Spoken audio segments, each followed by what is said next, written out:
Shalom à toutes les frères et sœurs en Jésus-Christ dans le monde entier. Je me présente le frère Serge de l'île de la Réunion. Pour ceux qui ne me connaissent pas encore, pour les nouvelles personnes qui ne me connaîtraient pas encore. Nous allons partager, voir le salut en Jésus-Christ. Ce message sera toujours d'actualité pour toute personne, toute âme, jusqu'au retour du Seigneur Jésus-Christ, dans la persévérance en Jésus-Christ. Et c'est la base de la vie chrétienne. Et pour garder notre position dans ce salut en Jésus-Christ jusqu'à la fin de notre vie sur cette terre. Prions, frères et sœurs. Père, merci pour l'œuvre de la croix. Seigneur, parle à nos cœurs, illumine les yeux de nos cœurs par ton Saint-Esprit. Pour le salut de notre âme, dans le nom du Seigneur Jésus-Christ. Amen. Avant de commencer notre message sur le salut en Jésus-Christ, prions. Nous allons d'abord adorer le Seigneur pendant un moment. Amen. À jamais tu seras, à jamais tu seras, l'agneau sur le trône, l'agneau sur le trône. Je fléchis les genoux, je fléchis les genoux pour t'adorer toi seul. À jamais tu seras, à jamais tu seras, l'agneau sur le trône, l'agneau sur le trône. Je fléchis les genoux, je fléchis les genoux pour t'adorer toi seul. Reçois de moi le parfum qui t'est dû, la beauté de ton nom, ô mon âme est perdue. Je veux n'être qu'à toi, Jésus, je t'aime. Reçois du peu que je trouve à donner, tout l'amour que mes yeux n'ont pas su te montrer. Je veux n'être qu'à toi. Jésus, je t'aime, oh, oh, rien n'est plus beau que ton nom, rien n'est plus saint que le sang du pardon. Je veux n'être qu'à toi, Jésus mon roi. Je ne veux rien que vouloir te louer, adorer ton saint nom et ta fidélité. Je veux n'être qu'à toi, Jésus, je t'aime. Je veux porter et laver à ta croix les pensées de mon cœur dans le cœur de tes voies. Je veux n'être qu'à toi, Jésus, je t'aime. Oh, oh, rien n'est plus beau que ton nom. Rien n'est plus saint que le sang du pardon. Je veux n'être qu'à toi, Jésus mon roi. Reçois l'adoration. Tu es le roi de gloire, notre victoire. Digne es-tu, Seigneur, Emmanuel. Reçois l'adoration, tu es le roi de gloire, notre victoire. Digne es-tu, Seigneur, Emmanuel, Dieu de lumière élevé dans les cieux, rempli de grâce et de paix, environné de louanges et de feu, gardien de l'éternité. Pourquoi quitter ce palais de bonheur pour un sentier de misère? Par quel amour le chemin de ton cœur a su trouver nos prières? Reçois l'adoration. Tu es le roi de gloire, notre victoire. Digne es-tu, Seigneur, Emmanuel. De cette foi que ton cœur a montré, je veux puiser mon secours. Je marcherai chaque jour Garde mes yeux des attraits de ce monde, garde-moi près de la croix, en ce lieu saint où mon âme est féconde d'humilité et de joie. Reçois l'adoration, tu es le roi de gloire, notre victoire. Digne es-tu, Seigneur, Emmanuel, Emmanuel, Emmanuel. Amen, frères et sœurs. Prenons nos Bibles dans l'évangile de Luc, chapitre 2, versets 25 à 31. Comme je l'ai dit, notre message sera sur le salut en Jésus-Christ. Donc nous ouvrons nos Bibles dans l'évangile de Luc, chapitre 2, versets 25 à 31. Nous faisons la lecture et voici, il y avait à Jérusalem un homme appelé Siméon, et cet homme était juste et pieux. Il attendait la consolation d'Israël, et le Saint-Esprit était sur lui. Il avait été averti divinement par le Saint-Esprit qu'il ne verrait pas avant de mourir, qu'il ne mourrait pas avant d'avoir vu le Christ du Seigneur. Il vint au temple poussé par l'Esprit, et comme les parents apportaient dans le temple l'enfant Jésus, pour accomplir à son égard ce qu'ordonnait la loi, il le prit dans ses bras, bénit Dieu et dit, « Seigneur, tu laisses maintenant ton esclave s'en aller en paix, selon ta parole, car mes yeux ont vu ton salut, lequel tu as préparé devant la face de tous les peuples. » Par ce passage, Siméon, poussé par le Saint-Esprit, décrit Jésus comme le salut, en personne. Car le mot « salut », sa signification désigne le fait d'échapper à un danger, à un malheur. Pour résumer, en gros, c'est la délivrance par rapport aux démons, mais la délivrance qui nous importe, c'est la délivrance par rapport à l'ignorance, car la Bible nous dit « Mon peuple est détruit parce qu'il lui manque la connaissance », d'après le livre du prophète Osée, chapitre 4, verset 6. Poursuivons notre message sur le salut de Dieu. Et le livre de Proverbes, chapitre 19, verset 2 nous dit « Le manque de science, c'est-à-dire de la connaissance, pas de la connaissance de n'importe quelle connaissance, c'est-à-dire de la connaissance de la parole de Dieu, n'est bon pour personne. » Car le livre de 1 Timothée, chapitre 2, verset 3, nous dit de la part de Dieu, il nous est dit clairement ce que Dieu veut, c'est que tous les hommes soient sauvés et parviennent à la connaissance de la vérité. Et cette vérité par excellence, c'est Jésus-Christ en personne. Car Jésus dit dans l'évangile de Jean, chapitre 14, verset 6, « Je suis cette vérité. » Amen. Car en dehors de Jésus-Christ, il n'y a pas d'autre vérité pour le salut de notre âme. Amen. Et dans l'évangile de Jean chapitre 8 verset 32, Jésus dit toujours, « Vous connaîtrez la vérité et la vérité vous affranchira. » C'est-à-dire la vérité vous rendra libre. En gros, Jésus dit là, « Vous me connaîtrez dans ma parole qui est moi-même. » Et cette parole qui sont les saintes écritures bibliques, si vous avez foi en cette parole, vous rendra libre. À condition de se maintenir dans cette parole des Écritures de la Bible en Jésus-Christ. Amen. Car le message du salut, c'est la base de l'évangile de Jésus-Christ. La raison majeure pour laquelle Jésus est venu sur terre. Et cela nous est salutaire, vital, essentiel, toujours d'actualité pour notre éternité. Beaucoup de Juifs n'ont pas saisi la venue de Jésus en tant que salut en Israël. Prenons l'évangile de Luc.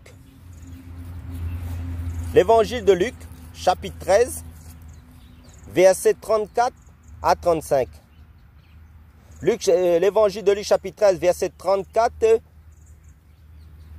nous dit de la part du Seigneur, Jésus, concernant Israël, « Jérusalem, Jérusalem, qui tue les prophètes et qui lapide ceux qui te sont envoyés. Combien de fois ai-je voulu rassembler tes enfants comme la poule rassemble ses poussins sous ses ailes, et vous ne l'avez pas voulu. Voici, votre maison va être déserte, et je vous le dis en vérité que vous ne me verrez plus jusqu'à ce que vous disiez, béni soit celui qui vient au nom du Seigneur. Prenez aussi l'évangile de Luc chapitre 19, versets 41 à 44. Nous mentionne, comme il approchait de la ville, Jésus, en la voyant, pleura sur elle et dit, « Oh, si toi aussi, au moins en ce jour qui t'est donné, tu connaissais les choses qui appartiennent à ta paix. Mais maintenant, elles sont cachées à tes yeux. Car des jours viendront sur toi où tes ennemis t'entoureront de tranchées et t'environneront et te serreront de tous côtés. Ils te raseront, toi et tes enfants qui sont au milieu de toi, et ils ne laisseront pas en toi pierre sur pierre, parce que tu n'as pas connu le temps de la visitation. » Israël n'a pas saisi le temps de la visitation du Seigneur. Le peuple d'Israël attendait Jésus en tant que roi des rois et qui régnerait tout de suite et qui allait leur délivrer de la domination, de l'occupation des Romains. Pour resituer le contexte historique de ce temps-là, c'était l'Empire romain qui dominait sur Israël et sur la majeure partie du monde à cette époque, qui est le quatrième animal décrit dans le livre de Daniel chapitre 7, qui symbolise la Rome antique. Prophétiquement, et par extension le royaume de l'homme impie, le dictateur mondial aussi, après l'enlèvement de l'Église. Prenons Daniel chapitre 7, verset 7. Il nous est dit, après cela, je regardais dans mes visions nocturnes et voici il y avait une quatrième bête terrible, épouvantable et extraordinairement forte. Elle avait de grandes dents de fer, elle mangeait, brisait et elle foulait à ses pieds ce qui restait. Elle était différente de toutes les bêtes qui avaient été avant elle et elle avait 10 cornes. Car depuis les temps des nations qui ont commencé depuis 586, à peu près 587 avant Jésus-Christ, à partir de la prise d'Israël par les Babyloniens, depuis cette date, Israël, dans l'histoire, a connu 4 grandes occupations de 4 grands empires mondiaux. Principalement, d'abord la Babylone qui est la représentation du lion. Ensuite, l'empire des Mèdes et des Perses, la représentation de l'ours. Puis l'empire grec qui est la représentation du léopard. Et enfin, l'empire romain décrit dans le livre du prophète Daniel chapitre 7. Donc ces animaux parlent prophétiquement de ces empires qui ont existé sur cette terre pour les lecteurs de la Bible qui sont éclairés par le Saint-Esprit. Donc l'évangile de Jean chapitre 10 nous dit que les brebis du Seigneur, c'est-à-dire les enfants de Dieu, entendent sa voix et qu'ils ne suivront pas les mercenaires, c'est-à-dire ceux qui connaissent sa parole. Continuons notre message sur le salut de Dieu. Donc Israël attendait la délivrance de Dieu à l'époque de l'Empire romain, il y a plus de 2000 ans. Attendait le salut parce que les Juifs étaient avertis, connaissaient la promesse de Dieu pour la restauration du royaume davidique, c'est-à-dire l'instauration du royaume messianique que les Juifs attendaient avec impatience. Les prophètes leur avaient annoncé cela bien longtemps avant. Les Hébreux avaient cette espérance d'être délivrés de la domination romaine et d'être au bénéfice de ce royaume de théocratique gouverné par Dieu. Ce royaume qui brisera et détruira tous les autres royaumes du monde entier. Et que ce royaume est un royaume éternel décrit dans le livre de Daniel, le livre en fin de compte du prophète Daniel chapitre 2. Les Juifs étaient informés de tout cela. Donc ils étaient instruits et attendaient ce royaume éternel. Mais beaucoup en Israël n'ont pas compris la révélation du plan du salut prévu par Dieu d'abord, qui est décrit dans le livre d'Ésaïe chapitre 53. Le sacrifice de Jésus, le sens spirituel de la venue de Jésus en tant que salut. Le sauveur rédempteur par rapport à l'œuvre de la croix. D'abord, en premier lieu, qui est primordial pour l'humanité avant toute chose, avant le rétablissement de ce royaume éternel messianique qui sera visible pendant 1000 ans selon le dessein de Dieu qui nous est décrit parfaitement dans le livre d'Apocalypse chapitre 20. Car ce royaume messianique est un royaume de lumière des saints. L'homme de péché ne pouvait pas avoir accès à ce royaume par lui-même. L'homme avait besoin d'être restauré d'abord par Dieu dans sa condition initiale comme dans le jardin d'Éden. Rappelez-vous, dans le livre de la Genèse, l'homme fut créé au 6e jour, d'après Genèse chapitre 1. Allons dans l'évangile de Marc chapitre 15, versets 25 à 37. Marc chapitre 15, verset 25 nous dit « Or, c'était la 3e heure quand ils le crucifièrent.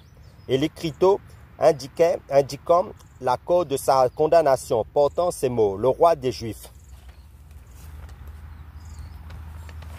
Ils crucifièrent aussi avec lui 2 brigands, l'un à sa main droite et l'autre à sa gauche.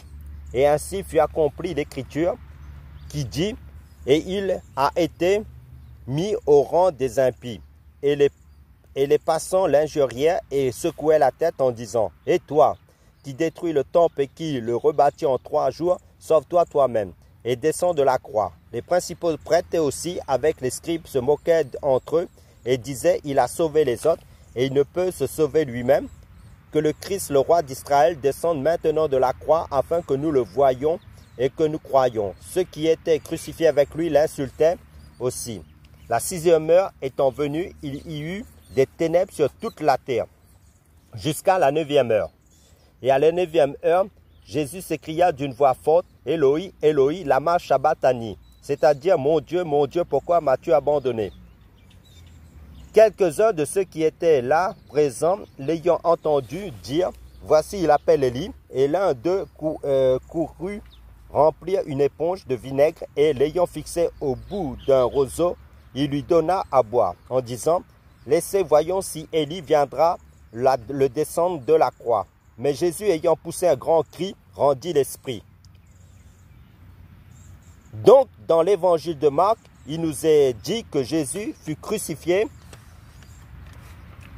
à partir de la 3e heure selon l'heure des Juifs qui représente pour nous 9 heures du matin et que Jésus mourut à la 9e heure selon l'heure juif qui représente pour nous 15 heures de l'après-midi.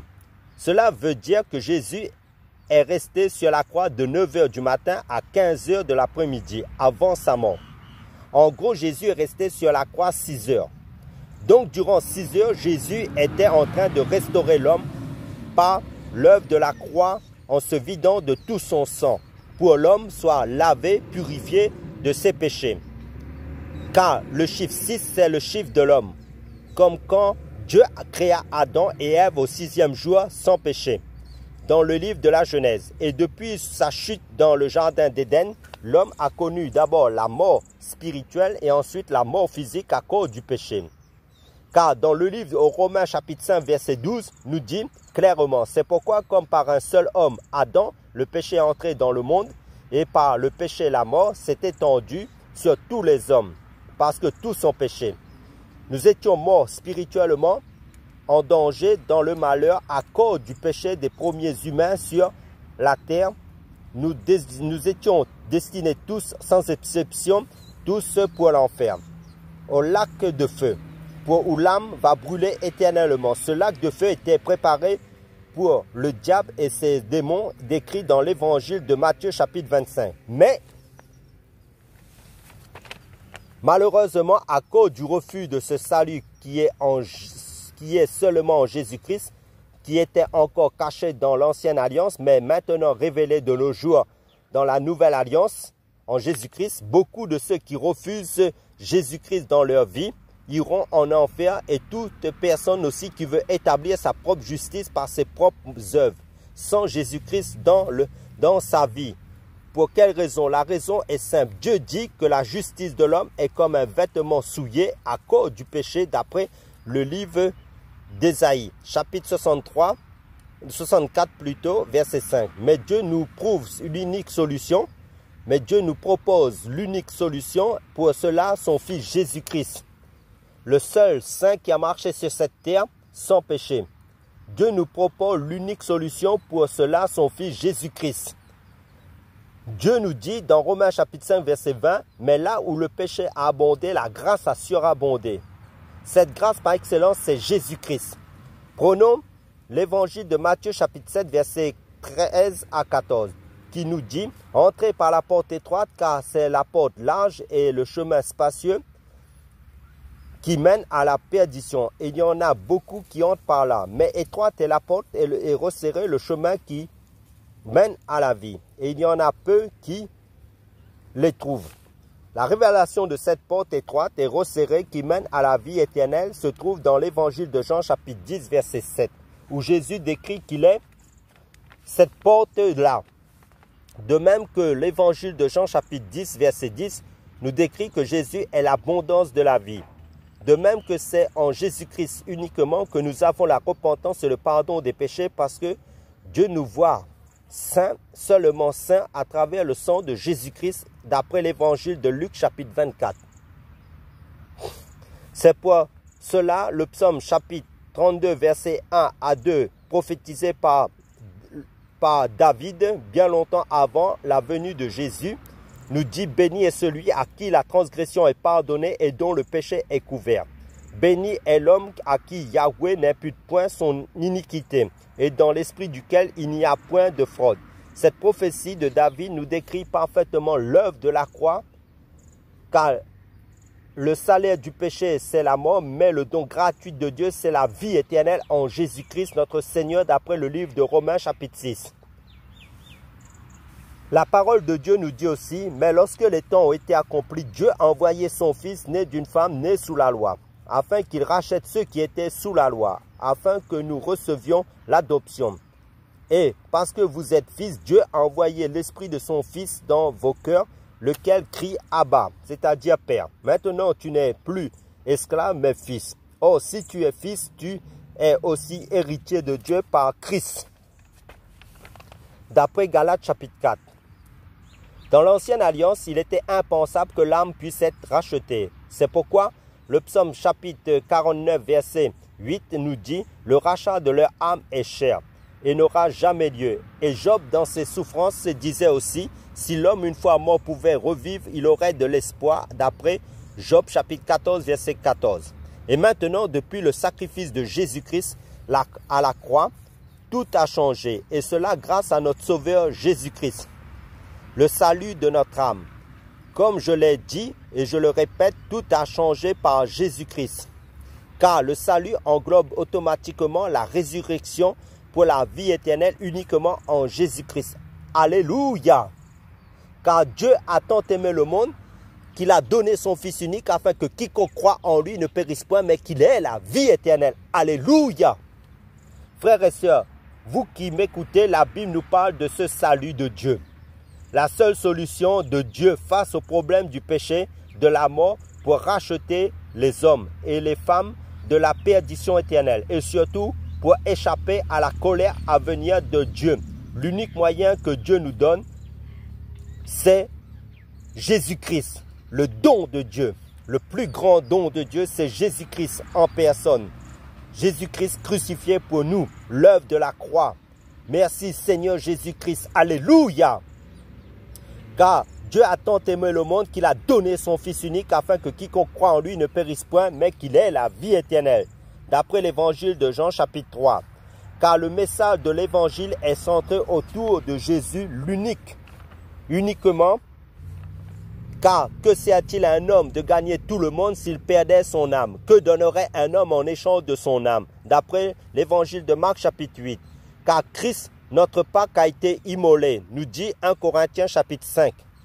Frères et sœurs, écoutez bien ceci. Si le centre de la vie de quelqu'un n'est pas focalisé, centré, axé, fondé, enraciné dans la persévérance, dans la foi en Jésus-Christ, son salut de son âme est perdu.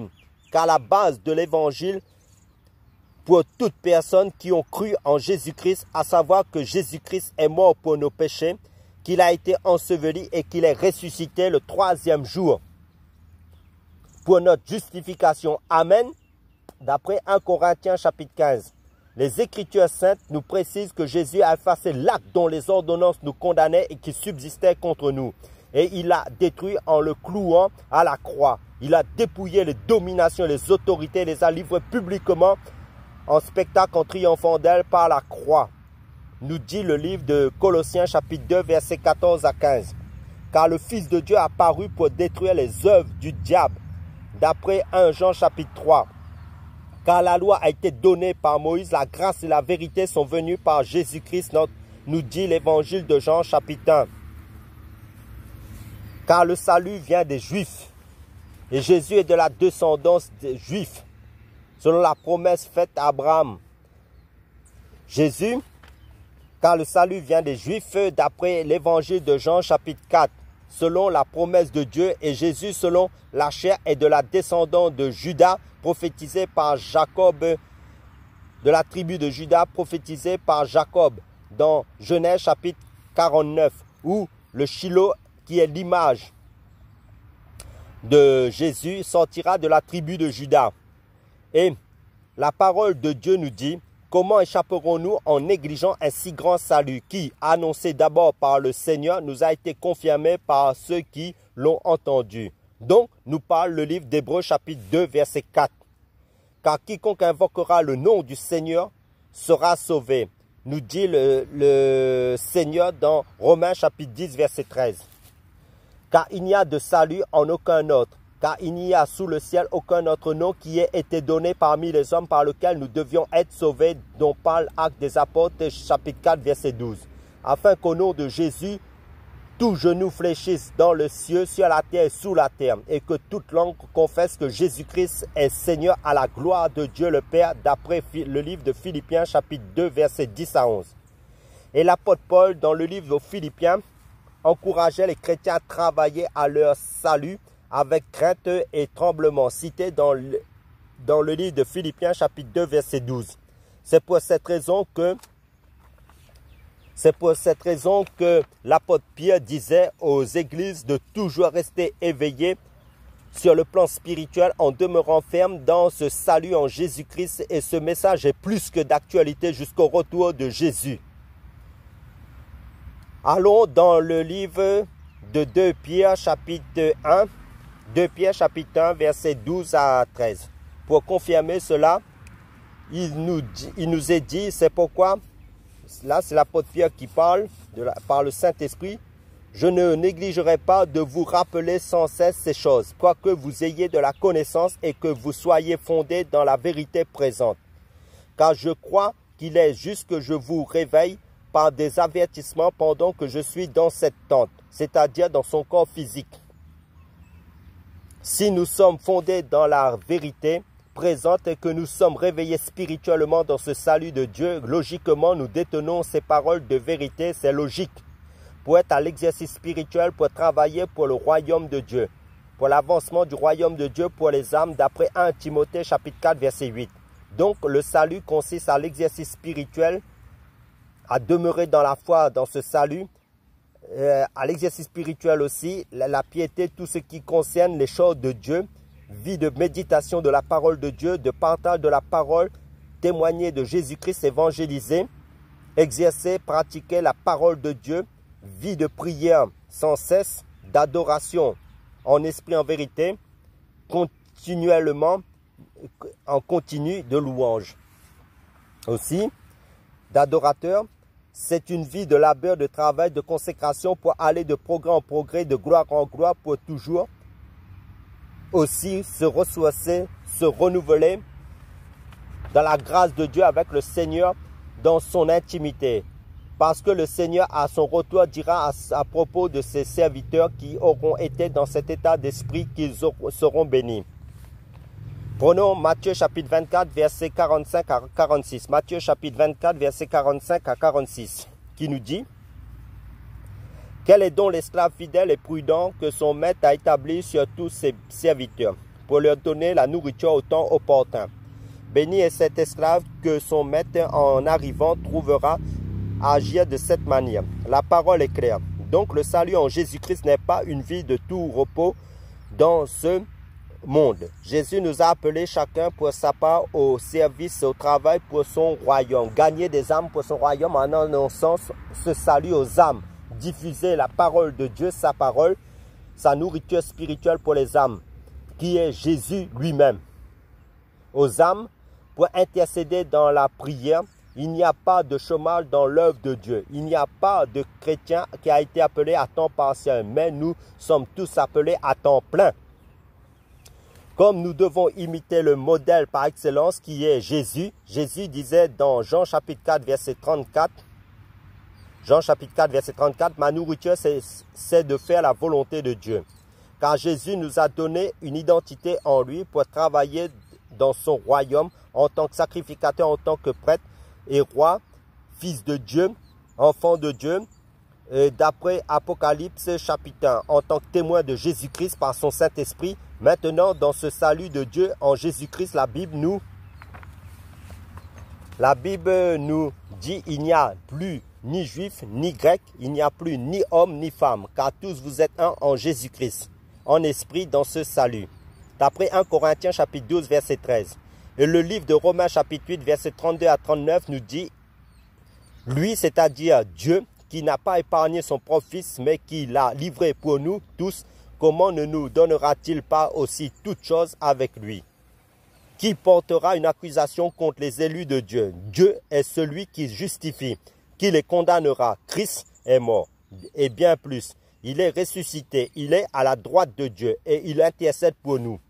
Qui nous séparera de l'amour de Christ? Sera-ce la tribulation ou l'angoisse ou la persécution ou la famine ou la nudité ou le péril ou l'épée? Ainsi qu'il est écrit, nous sommes livrés à la mort à cause de toi tous les jours et nous sommes estimés comme des brebis de la boucherie. Au contraire, dans toutes ces choses, nous sommes plus que vainqueurs par celui qui nous a aimés. Car j'ai l'assurance que ni la mort, ni la vie, ni les anges, ni les principautés, ni les puissances, ni les choses présentes, ni les choses à venir, ni la hauteur, ni la profondeur, ni aucune autre créature ne pourra nous séparer de l'amour de Dieu manifesté en Jésus-Christ, notre Seigneur. Amen. Alléluia. Pour conclure notre message sur le salut en Jésus-Christ, prions, frères et sœurs. Père, dans le nom de Jésus-Christ, garde chacun de nous qui avons entendu ton message dans ton salut jusqu'à la fin. Pour travailler pour ta gloire, Père, dans le nom de Jésus-Christ, pour aussi évangéliser aux âmes, pour gagner des âmes à ton royaume, Père Saint, en ton Fils Jésus-Christ, pour leur salut dans le nom puissant du Seigneur Jésus-Christ. Amen.